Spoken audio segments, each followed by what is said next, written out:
mom and dad? My mom and dad. Let's see. Catherine and Tom. What was her maiden name? Kelly. Catherine Kelly. Let's see. My father worked in the mines. He went in there probably when he was about 13 years old and worked all his life in the mines. He was in a very bad accident. Had a lot of burns. And my mother was, she went to East Strasbourg school, and she was a teacher for a while. And then when they got married, she had children and they stayed at home. So I had 4 brothers. Where are you? I'm the second one. We had a sister, Noreen, that died when she was about 13 from TB. So she was the second one. So Thomas was the oldest. And Thomas was the oldest. And then Noreen, and she died. And then Paul. I was next after Thomas. Then Paul. Then Philip. And Robert. 5 boys. And how Noreen died, she got TB from a relative that we had in Cleveland, Ohio. And when she found out she had TB, she went out and visited all her relatives before she went into the sanitarium. Gave it to my aunt. My aunt gave it to my aunt died. Gave it to my sister. My sister died, and I'm not too sure how many other people died because this wonderful relative went around and visited everybody. So how old were you when your sister died? She was 13. 11. And I was probably 11. 11, that's what I said. What else? What was it like growing up in your family? Tell us about your parents. What kind of parents were your parents? Well, when my parents were first married, they lived with my grandmother, my mother's mother. And they lived there until I was in 5th grade. And then my father's mother died, and the father was old. That would be my grandfather on my father's side. So all the brothers decided that they would give my father the house if he would take care of the grandfather. So You then mean we your moved. father's brothers? Yeah, my brothers and sisters, his brothers and sisters agreed that they would give him the family home if he would take care of his father. So we moved to Plains, and we had lived in Parsons, Pennsylvania. So then we lived in Plains for about 2 years, and then my grandmother on my mother's side gave my parents a home next to her. So we sold the home in Plains and moved back to Parsons. And then I lived there until I graduated from high school in Which was what year? 1952. And why did you move back to Parsons? Just because you had ties there, or because that grandpa died? Well, it's only about 3 miles different, but okay. the house was probably a better house. It was a little bigger. They sold the house. I remember they sold the house up in Plains for $2,400. It was a 3-bedroom, 2-story house. It was a nice house. But Your grandparents, huh? your grandparents were from Ireland? My grandmother and grandfather on my mother's side Which were came from Ireland. His name was Philip, and her name Chris, do was you like Catherine hanging out on the porch? Kelly. Wasn't she Catherine Kelly, my grandmother? I always called her grandma. So then we lived there in Parsons, and then after I graduated from high school, I went to Wilkes College and went 2 years there. Then I transferred to Bucknell, and I went 2 more years there and graduated civil engineering. And when I was a senior in high school, I met Eleanor, And when I graduated from college, we got married in 1956, the year I graduated from college. You met her your senior year in high school? Yeah. We went to the dance together. And I was loyal and faithful to her for the whole time. And I'm going to stick to that story. That's my story in particular. So, then, Well, tell me about your mom. So I didn't know Mom was a very loving person. We had a very nice relationship. I could sit and talk to Mom for long hours. And she died at a very young age. She was probably in her mid-50s. She died from a heart attack. So my father remarried a couple of years later, and then he died. And he always had problems with his lungs. But she just went upstairs to lay down because she didn't feel good. But the week before, she sent us a letter and said, "Don't be so shocked if you get a letter or get a phone call saying Grandma died because she's not feeling good." And So how old were you when she died then? so, Well, I was married and probably,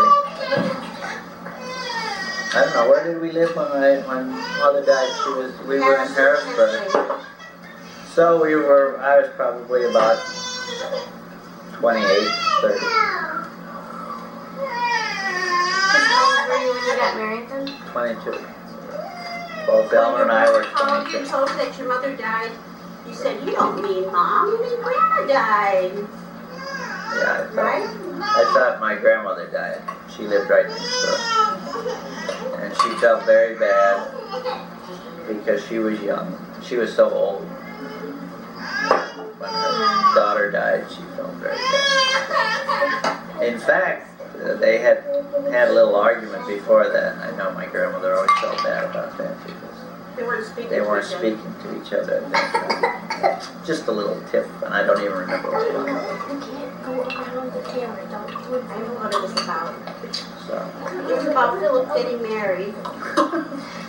Tell us about your brothers then, because we don't really know much about them. well, Thomas is my oldest brother. He lives in Washington, outside of Washington, D.C. And I guess he was a typical big brother. We always got along. Of course, all the brothers got along.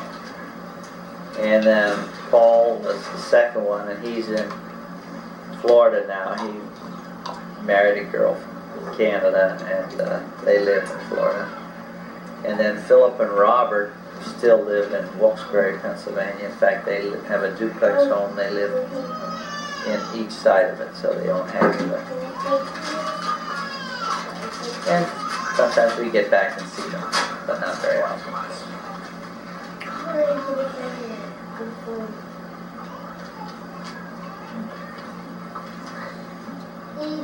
What else then? We go back.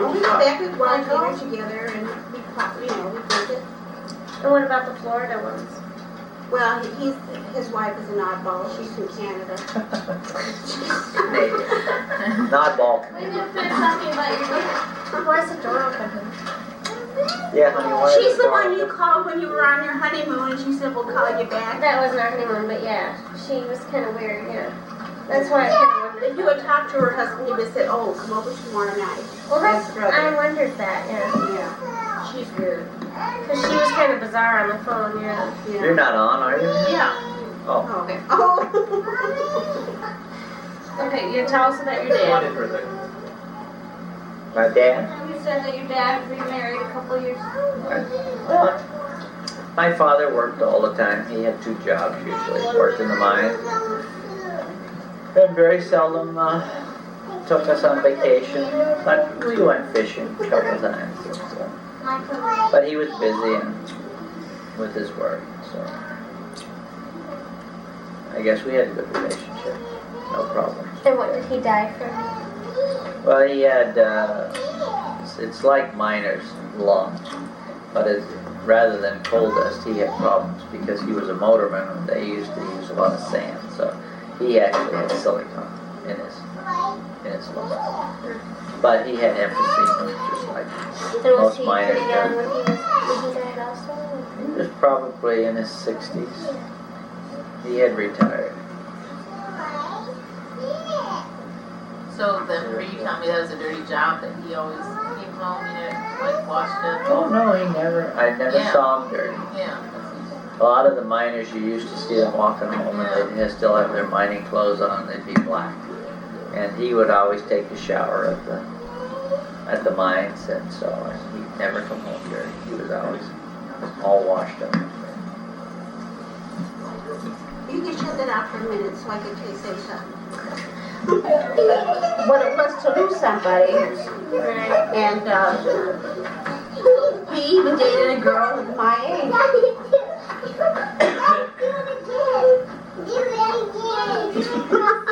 Is it on? Yeah. Oh, okay. Well, tell us about your dad, He did 2 jobs.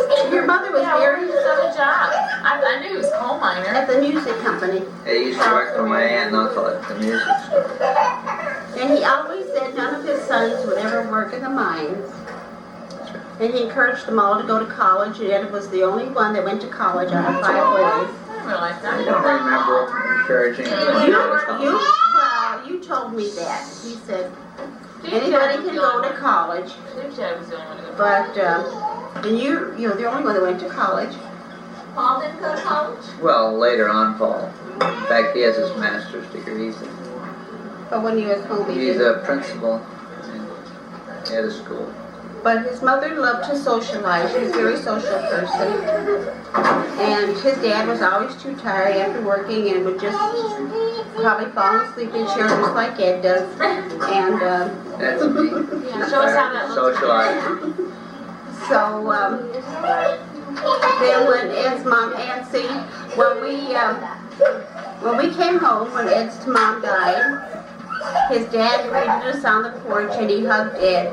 And Ed said that was the first time he ever felt his father hug him, and it felt so strange.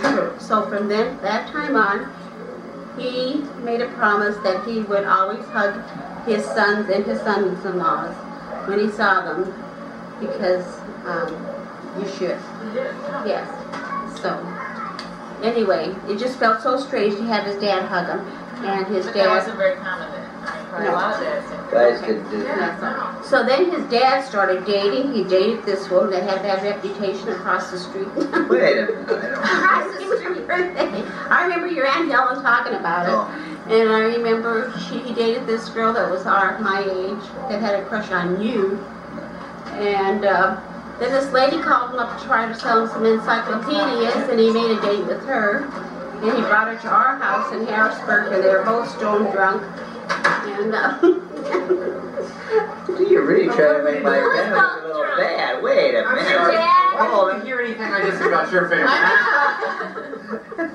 Maybe you have the good stuff by your family. well, I didn't tell anything about my mother.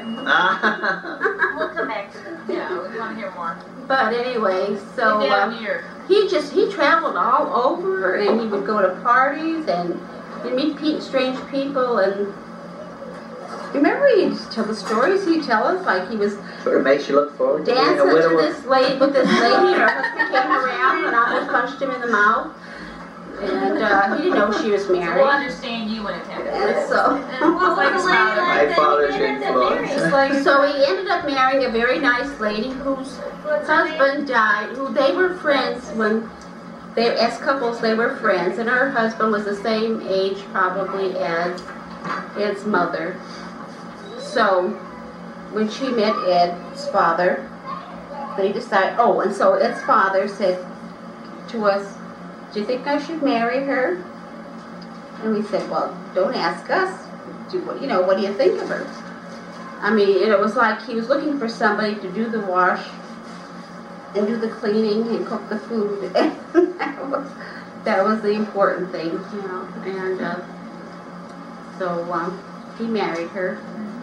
But then, I don't know, something happened after Ed's dad died.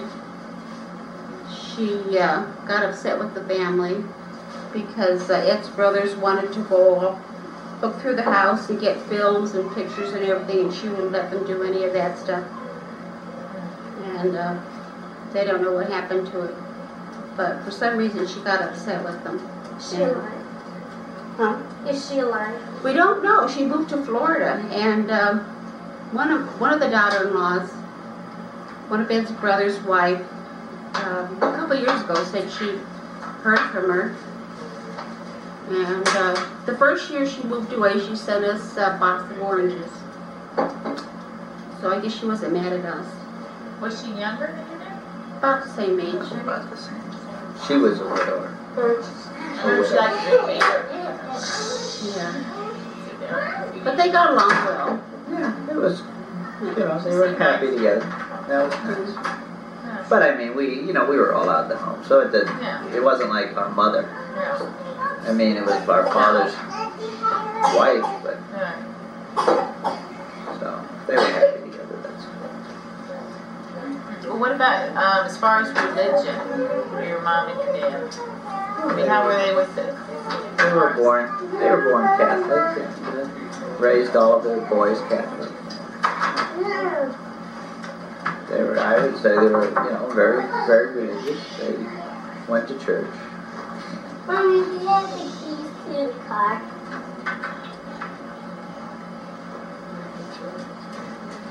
Well, tell about your grandmother coming over on the ship from Ireland. All by herself as a young girl. Well, the only thing we know that about is because we read the article they wrote in the paper. I don't know that my grandmother ever talked us about that very much. Well, but it was in the paper. Yeah, but she didn't tell us about that. I knew she was from Ireland, and she used to go back and visit Ireland once in a while. They were told that in America the streets were paved with gold. So she came to America as a young girl, left her family in Ireland, and got married. She was only, what, 13? Oh, I think she was older than that. She was in her teens, but I don't think that was that early. Was she quiet, your mom? Your mom? Well, I think so. I mean, Outgoing? she'd certainly speak up her mind if something didn't please her, but yeah, I would say she was a very good mother. She took care of her family, and we all loved her.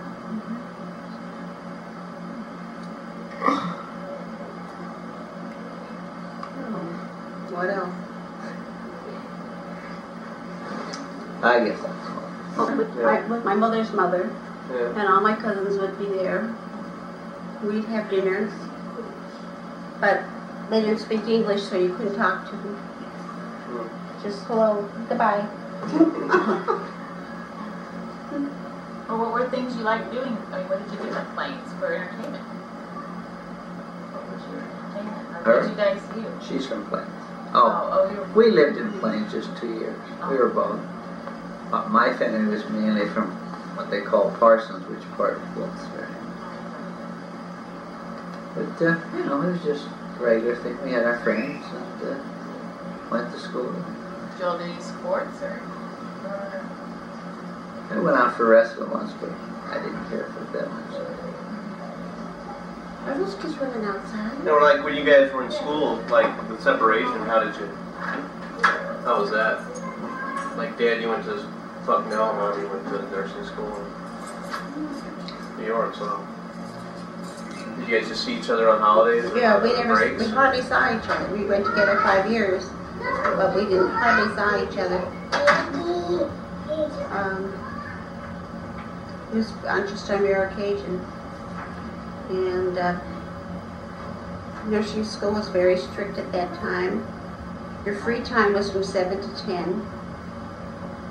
And so we'd come back about 9:30 and park and neck till, and then all the patients at the hospital complained.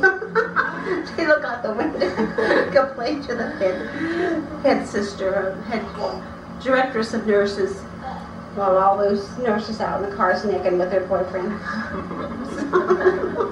For that last half hour till the bell rang, 10 o'clock.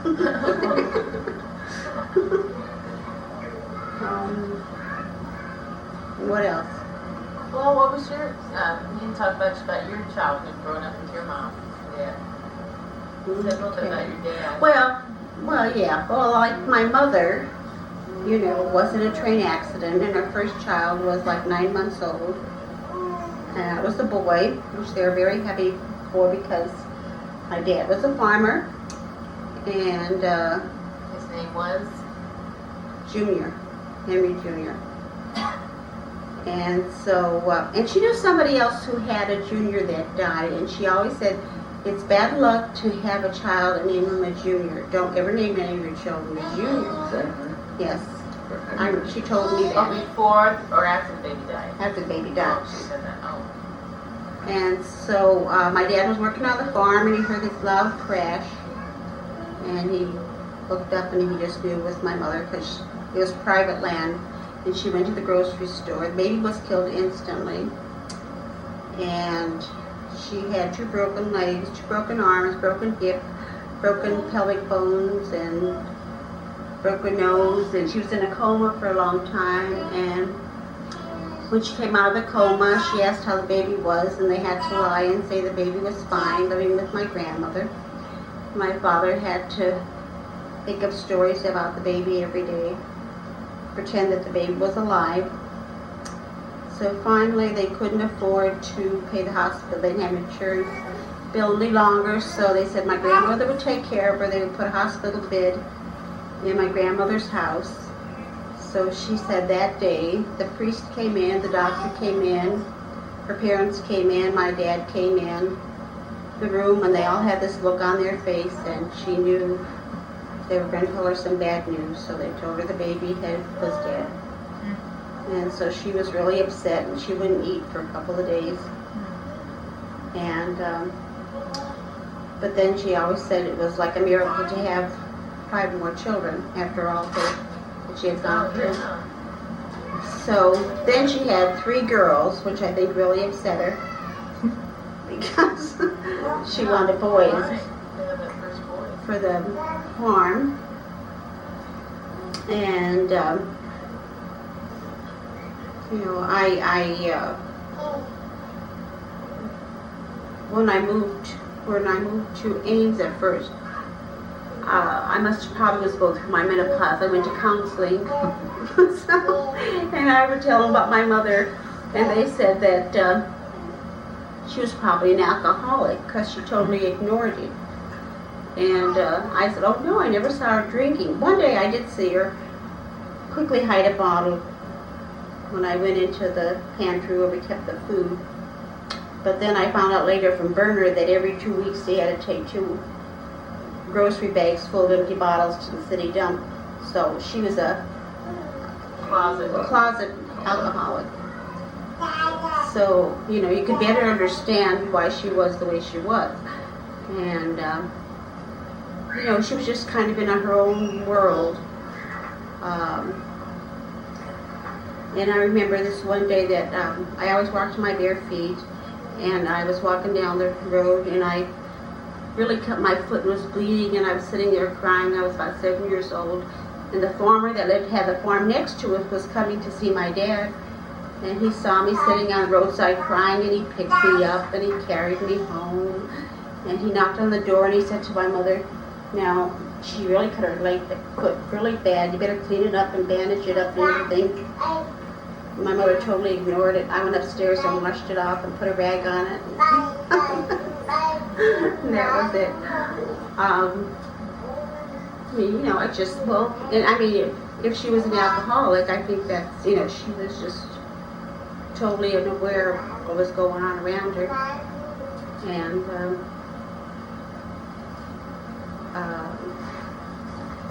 and when I would see somebody, if I saw a mother and a daughter actually speaking to each other like they liked each other, I just thought that they were phony and they were just putting on an act, you know, it was, you know, because that's not the way it is, you know, they really hate each other. And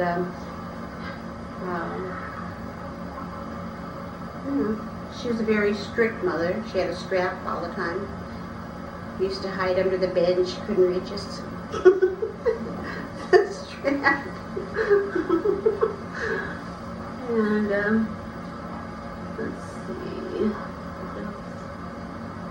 I guess that's, okay, so, and then I think I went into nurses training just to get out of the house. And when the first question they asked, they gave us a questionnaire when we went to nurses training, why did you decide to become a nurse? And I said, because I want to care for people. And that was a lie. I wanted to get out of the house. You don't want to care for people. And, Did you say she had a good relationship with her mom? She was on the phone with her mom? yeah, that's one thing I could never understand, because she was on the phone all the time with her mother and told her mother everything in Polish. I don't know what the heck she talked about. But anyway. But her mother lived near? Wilkes-Barre, yeah. Oh, okay. They're on the phone. Yeah. But didn't she not get along with her in-laws? Yeah, she was very jealous of my grandmother, my dad's mother. She had a heart condition and was bedridden, and my dad would go up to see her, and she stopped him from going to see her. And then one night they called and said my grandma was dying, and she said, it's just a lie, it's just a trick to get you up there, you're not going over there. And my grandmother died, and my mother felt real guilty, and she was scared to death to go to the viewing because she thought the whole family was going to jump on her. Because my dad wasn't there when she died, because my mother convinced him it was just a trick, you know. So, and then when my dad was dying, so none of her family spoke to my mother.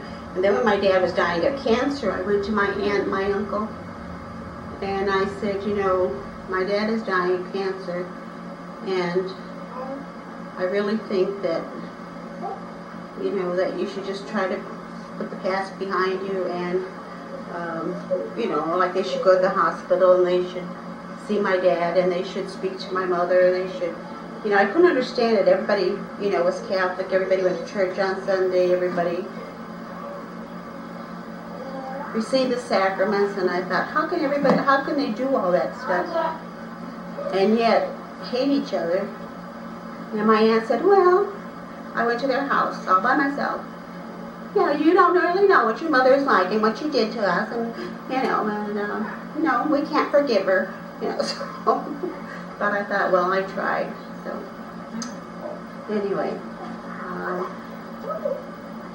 so then my dad died, and I don't think my mother ever saw any of his family after that. So you talk. How was it for your mom when your dad died? Well, surprisingly, she held up pretty well. You know, I was really surprised. I thought she would really be, you know, a mess. But surprisingly, she seemed to hold up pretty well, I thought. And his request, and at that time they did bury people from funeral homes, and he requested that he wanted to be buried from his house on the farm. And I remembered we had a terrible, real heavy snowstorm, and they said they would be bringing the body about 6 o'clock that night. And you looked out the window, everything was completely white. And then his black furs pulled up. It was just such like a stark picture, you know, to see everything, the whole farm white and everything white, and to see this black furs parked in front of the house. And they brought his body in. And what they did was, because he lost so much weight, they inflated his body with fluid so he would look more normal. And while we knelt down to pray, and the embalming fluid or something came out of his eye like a tear down his face. You know, it was really, it was weird. That is weird.